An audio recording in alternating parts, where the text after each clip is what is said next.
सिद्धरामय्या यांनी मुख्यमंत्रीपदाचा राजीनामा दिल्यास काँग्रेस सरकार कोसळेल असा इशारा विधान परिषद सदस्य लखन जारकिहोळी यांनी दिला आहे. गोकाक येथे प्रसार माध्यमांशी बोलताना त्यांनी सांगितले की मुख्यमंत्री सिद्धरामय्या यांनी 3 वर्षे राज्याची आर्थिक स्थिती स्थिर ठेवली आहे. अशा मोठ्या नेत्यावर अन्याय झाल्यास काँग्रेस सरकार पडेल या शंका नाही असे ते म्हणाले. ಸರ್, ಇವತ್ತು CM ಸಿದ್ದರಾಮಯ್ಯ ಅವರು ರಾಜೀನಾಮೆ ಕೊಡ್ತಾರೆ ಸರ್.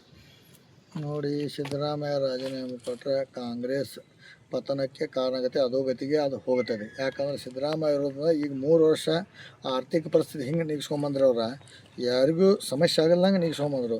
ಈಗ ಗ್ಯಾರಂಟಿ ವಾರಂಟಿ ಏನು ಕೊಟ್ಟಿದ್ದಾರೆ ಇವರು ಕಾಂಗ್ರೆಸ್ ಅವ್ರು ಸಿದ್ದರಾಮಯ್ಯಿಂದ ಇದೆಲ್ಲ ಗ್ಯಾರಂಟಿಗೆ 3 ವರ್ಷ ಸಮಸ್ಯೆ ಆಗಲ್ದಂಗೆ ಬಂತು. ಆಮೇಲೆ ಇದೇನಾಕೈತೆ ಮುಂದೆ ಬರ್ತಾರೆ ಗ್ಯಾರಂಟಿ ಐತಿ ಸ್ಟಾಪ್ ಆಗಿ ಆಕೈತೆ, ಅದು ಅದ್ರಾಗೇನು ಎರಡನೇ ಮಾತಿಲ್ಲ. ಮತ್ತಿನ್ನು ಇದೇನು ಸರ್ಕಾರಿ ನೌಕರಿ ಸಂಬಳ ಕೊಡ್ತಾರೆ ಅದು ಸುಜಕ್ಕೆ ಸಮಸ್ಯೆ ಆಗುತ್ತೆ. ಕರ್ನಾಟಕ ಆ ಲೆವೆಲ್ ಬಂದುಬಿಡ್ತೈತೆ. ಸಿದ್ದರಾಮಯ್ಯ ಅವರು ಈ ಹೈಕಮಾಂಡ್ ಯಾರೋ ಅವನೊಬ್ಬ ಸುರ್ಜಿವಾಲ ಯಾರೋ ವೇಣುಗೋಪಾಲ್ ಅಂತ ಅವ್ರಿಗೆ ಕನ್ನಡ ಮಾತಾಡೋಕ್ಕೆ ಬರೋದಿಲ್ಲ, ಇಲ್ಲಿ ಸಮಸ್ಯೆ ಗೊತ್ತಿಲ್ಲ. ಇವ್ರು ಬಂದು ಅಲ್ಲಿ ಕೂತು ಹೈಕಮಾಂಡ್ ಡೈರೆಕ್ಷನ್ ಕೊಡೋರು ಹಿರಿಯ ನಾಯಕರು. ಒಂದು ಕುರುಬ ಸಮಾಜ ದೊಡ್ಡ ಮಾಸ್ ಲೀಡ್ರ್. ಈಗ ಕುರುಬ ಸಮಾಜಕ್ಕೆ ದೊಡ್ಡ ಒಂದು ಅನ್ಯಾಯ ಮಾಡಿದಂಗೆ ವೀರೇಂದ್ರ ಪಾಟೀಲ್ ಅವರಿದ್ದಾಗೂ ಲಿಂಗಾಯತ ಸಮಾಜಕ್ಕೆ ಅನ್ಯಾಯ ಮಾಡಿದ್ರು. ಈಗ ಒಂದು ದೊಡ್ಡ ಸಮಾಜ ಕುರುಬ ಸಮಾಜ ಇದಕ್ಕೆ ಅನ್ಯಾಯ ಮಾಡ್ತಾರೋ. ಅದಕ್ಕಾಗಿ ಇನ್ನು ಕಾಂಗ್ರೆಸ್ ಪಕ್ಷ ಏನೈತಿ ಇನ್ನಿದು 2028ಕ್ಕೆ 40ಕ್ಕೆ ಬಂದು ಹತ್ತಿರ ಆಶ್ಚರ್ಯ ಪಡುವಂಥ ವಿಷಯ ಅಲ್ಲ. ನೀವು ಹೇಳೋ ಮತ್ತು 28ವರೆಗೆ ಸಿದ್ದರಾಮಯ್ಯ ಇರಬೇಕಂತ. 2028 ಇರಬೇಕು. ಮುಂದಿನ ಅವ್ರ ಮೇಲೆ ಚುನಾವಣೆ ಹೋಗ್ಬೇಕಾಯ್ತು. ಯಾಕಂದ್ರೆ ಏನೂ ಬದಲಾವಣೆ ಮಾಡಿ ಎಲ್ಲರಿಗೂ ಒಂದೊಂದು ಪೋಸ್ಟ್ ಇದ್ದು. ಈಗ ಅವರು DK ಶಿವಕುಮಾರ್ ಅವರು ಡೆಪ್ಯೂಟಿ CM ಇದ್ದರು, ಎಲ್ಲ ಮಂತ್ರಿ ಮಾಡಿ ಚೆನ್ನಾಗಿ ಹೊಂಟಿತ್ತು. ಇದು ಹೈಕಮಾಂಡ್ ಇದಕ್ಕೆ ಕೈ ಹಾಕಿದ ಜೇನುಗೂಡಿ ಕೈ ಹಾಕಿದಂಗೆ ಆಗಿಬಿಟ್ಟಿತ್ತು. ಈಗ ಸ್ವಯಂ ಘೋಷಿತ ಅವ್ರಿಗೆ ಬ್ರೇಕ್ಫಾಸ್ಟ್ ಮೀಟಿಂಗ್ದಾಗ ಸಿದ್ದರಾಮಯ್ಯ ಅವರು ರಾಜೀನಾಮೆ ಕೊಡ್ತಾ ಘೋಷಣೆ ಮಾಡಿದಾರೆ ಮೀಟಿಂಗ್ದಾಗ. ಅದೇ ಅವ್ರು ಹೈಕಮಾಂಡ್ ಹೇಳಿದ್ರು. ಸುರ್ಜಿವಾಲ ಏನೋ ದೊಡ್ಡ ಲೀಡರ್ ಅವ್ರು. ಪಾಪ ಅವ್ರಿಗೆ ಬೆಂಗಳೂರು ಬಿಟ್ಟರೆ ಬೇರೆ ಮುಂದಿನ ಊರಿಗೆ ಗೊತ್ತಿಲ್ಲ. ಅಂಥವ್ರ ಕಡೆ ಇವರು ಸಿದ್ದರಾಮಯ್ಯ ಅವ್ರಿಗೆ ರಾಜೀನಾಮೆ ಕೊಡೋದು ಹೇಳ್ತಾರಂದ್ರೆ ಇದು ಒಂದು ಅಹಿಂದ ಸಮಾಜಕ್ಕೆ ದೊಡ್ಡ ಅನ್ಯಾಯ ಆದಂಗಿದೆ. ಈಗ ಅಹಿಂದ ಸಮಾಜವ್ರು ಏನಂತ ಇದ್ದಾರೆ, ಅಹಿಂದ ಸಮಾಜವನ್ನು ತುಳಿಯುವಂಥ ಷಡ್ಯಂತ್ರ ನಡೀತಾ ಇದೆ. ತುಳ್ದ ಬಿಟ್ಟರು ಹೈಕಮಾಂಡ್ದವರು. ಪಾಪ ಅವರು ಸುರ್ಜಿವಾಲ ವೇಣುಗೋಪಾಲ್ ಅವರು ತುಳ್ದ ಬಿಟ್ಟರು.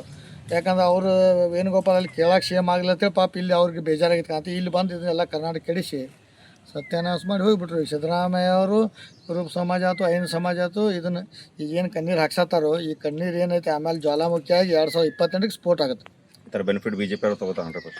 ಯಾರಿಗೆ ತೊಗೋತಾರೆ ಬೆನಿಫಿಟ್? ಯಾಕೆ ಅವಾಗ ನೋಡಿರಿ ಬಸವರಾಜ ಬೊಮ್ಮಾಯಿ ಮಾಡ್ರು, BJP ಏನಾಯಿತು, ಈಗ ಮಾಡ್ತಾರೋ ಏನಾಕೈತೆ ಮುಂದೆ ನೋಡೋಕ್ಕಿಲ್ಲ ನೀವು. ಯಾಕಂದ್ರೆ ನಾವು ಇಲ್ಲಿ ಕೂತು ಹೇಳಿ ಅದಕ್ಕೆ ಯಾರು ಬೆಲೆ ಕೊಡೋದಿಲ್ಲ, ಹಂಗೆ ಹೇಳ್ತಾರೆ ತಗೋತಾರೆ.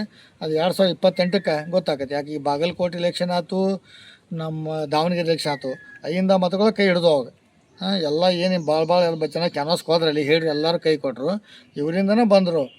ದಾವಣಗೆರೆ 5,000 ಮತಗಳನ್ನು ಬಂತು. ಇದು 22,000 ಸಿದ್ದರಾಮಯ್ಯ ಅವ್ರದ್ದು ಮಾಸ್ ಲೀಡ್ರು ಅಹಿಂದ ಮತಗಳಿಂದ ಬಂದರು.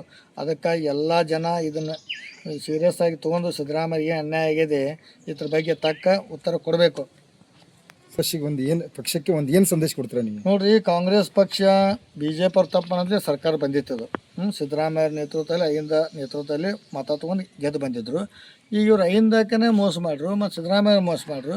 ಅದಕ್ಕಿಂತ ಮುಂದಿನ ದಿನದಲ್ಲಿ ಕಾಂಗ್ರೆಸ್ ಪಕ್ಷ 2028ಕ್ಕೆ 40ಕ್ಕೆ ಬಂದು ಹತ್ತದೆ. ಅಧ್ಯಕ್ಷ ಸತೀಶ್ ಜಾರಕಿಹೊಳಿ ಅವರು ನಿಭಾಯಿಸ್ತಾರಲ್ಲ, ಅದ್ರ ಬಗ್ಗೆ ನಮಗೇನೇನು ಮಾಹಿತಿ ಇಲ್ಲ. ಇನ್ನು ಮಂತ್ರಿಮಂಡಲ ಏನು ಮಾಡ್ತಾರೋ ವಿಸರ್ಜನೆ ಮಾಡಿದ್ರೆ ನಮಗೇನದು ಅದ್ರ ಬಗ್ಗೆ ಮಾಹಿತಿ ಇಲ್ಲ. ಅದು ಮುಂದೆ ಏನಾಗ್ತದೆ ನೋಡ್ಬೇಕಿರೋದು. ಕಾಂಗ್ರೆಸ್ ಪಕ್ಷ ಯಾರು ಯಾವಾಗ ಏನು ಅಲ್ಲಿಂದ ಟಪಾಲ್ದಾಗ ಬರ್ತೈತಿ ಯಾರು ಮಾಡ್ತಾರೆ ಹೇಳಕ್ಕೆ ಬರೋದಿಲ್ಲ ಅವ್ರು. ಮತ್ತು ಸುರ್ಜಿವಾಲ ವೇಣುಗೋಪಾಲ್ ಪಾಪ ಅವ್ರು ಮತ್ತು ಬೇರೆ ಯಾರನ್ನ ಮಾಡಿದ್ರು ಮಾಡ್ಬೋದು. ದೊಡ್ಡ ನಾಯಕರು ಅವ್ರು ಸುರ್ಜಿವಾಲ ವೇಣುಗೋಪಾಲ. ಮತ್ತು ಅವರೇ ಕರ್ನಾಟಕದಾಗ ಸರ್ಕಾರ ತಂದಾರು. ಸಿದ್ದರಾಮಯ್ಯದ ಏನು ಪಾತ್ರ ಇಲ್ಲ. ಈಗ ಗೊತ್ತಾಕೈತಿ. ಈಗ ಇನ್ನೊಂದು 2 ತಿಂಗಳದಾಗ ಸರ್ಕಾರ ನಡೆಸೋ ಆರ್ಥಿಕ ಪರಿಸ್ಥಿತಿ ಎಲ್ಲಿಗೆ ಬರ್ತೈತಿ ಅವಾಗ ಗೊತ್ತಾಗದ್ರೆ.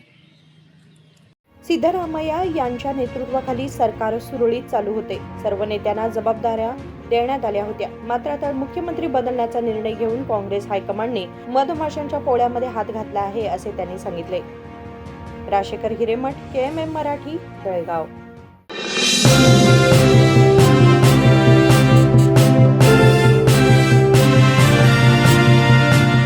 100 years, 100 days, 100% off on making charges. Bhima Legacy Fest 100 days offer. Get up to 100% off on making charges on gold, silver and diamond. And get a free 24 karat gold bar on every ₹1 lakh diamond value. Available at all Bhima showrooms. TNC apply.